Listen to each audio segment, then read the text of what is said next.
What's up, guys? Drew Barton here in Las Vegas, Nevada, doing the rundown, the weekly rundown here where my bets, where they're lining up with Ed Fang's power rank number. If you've been following along so far this season, doing pretty well overall. And without further ado, get after the games. We got FAU at Georgia Southern. Looks like 42 being the total. Georgia Southern minus 2.5-point favorites at home in Statesboro, Georgia. I like the under here, guys. You can get it at 42 right now. Ed Fang's totals power number here, 41.6, so slight lean here towards the under as well.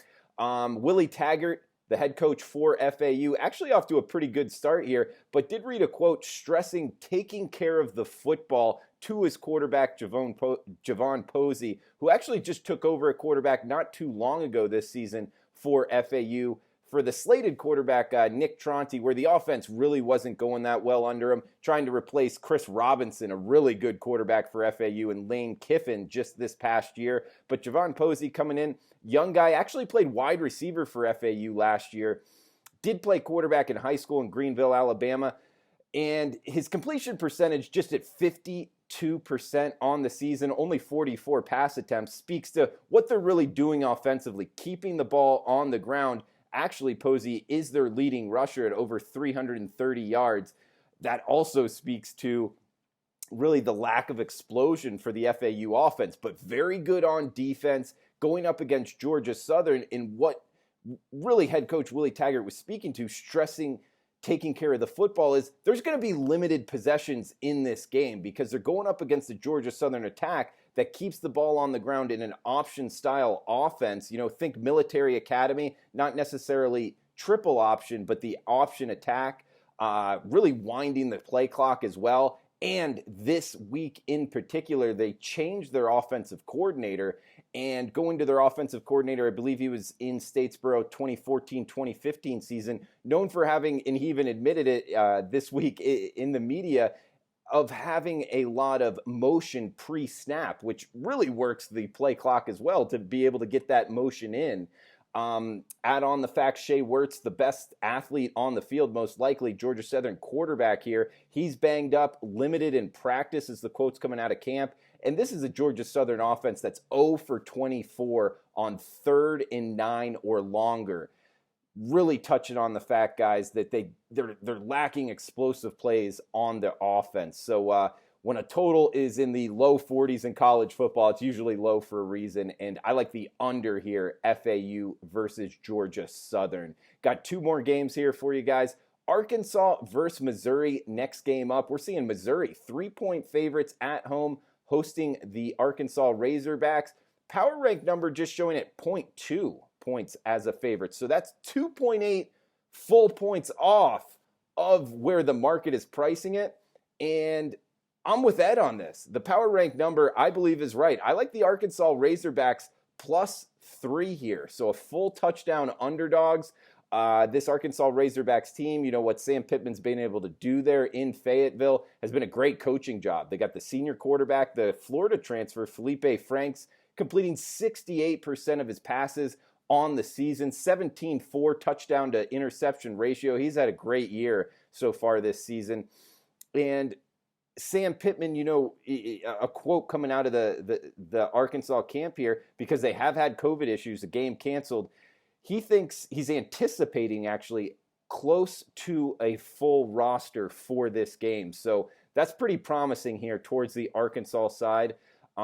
Keep in mind, Arkansas has been a great bet this season. They did drop their last two, but 6-2 against the spread so far this season, which obviously means, you know, winning 6 bets, only losing 2 if you've been betting them all season long. And Missouri, yes, they did win their last 2 games, guys, but keep in mind who it was against. You know, this is a Missouri team playing on the east side of the SEC and Arkansas on the west side. You know, when that combination happens here, guys, in the SEC in particular, cross-division matchup, I like to be on the west side a little bit more than the east side.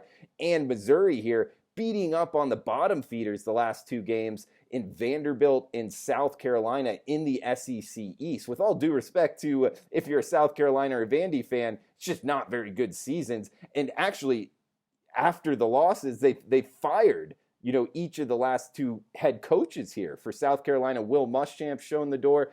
Vanderbilt did the same thing. So, I mean, I think they're kind of a little bit inflated in the betting markets after these last 2 wins for the Missouri Tigers. So I think -3 is just too much. I think the wrong team's favored, in fact. I like the Arkansas Razorbacks plus the 3, agreeing with Ed on this power rank number as well, shaded here towards Missouri, or the market shaded a little bit higher towards Missouri. So guys, one more game here, want to get out. Ball State versus Central Michigan, action on Saturday. We got the power rank number 2.1 favorites for Central Michigan, where the market's just saying -1.5.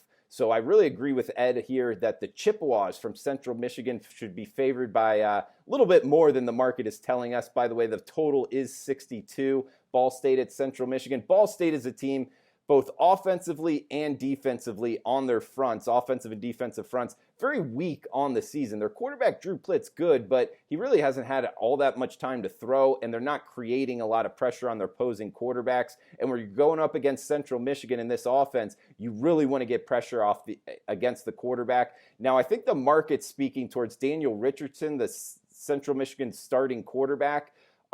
Is not going to play in this game. And he was Dade County down in South Florida's all-time leading passer. He's very good, but the backup, Ty Brock, he's a transfer from Sam Houston State. He threw for over 3,800 yards. I know it's just Division II, but still 24 touchdowns. He's had a lot of experience in an offense that throws it around a lot. Plus their backup, Pimpleton, he is a wide receiver actually on the team, but I believe he's the best athlete in the MAC conference. So even if he's taking snaps back there sometimes, I don't necessarily think that's such a bad thing for the Central Michigan side. So going up against the Ball State defensive front, I think that they're going to be able to put up points, cover this spread at home. So I like the Central Michigan team. Power rank number, Ed's I think got it right here at pretty much off from the market price. So we got power rank number at 2.1, market Central Michigan -1.5. So you can do the math there, 0.6 points off. So guys, Central Michigan -1.5 in review.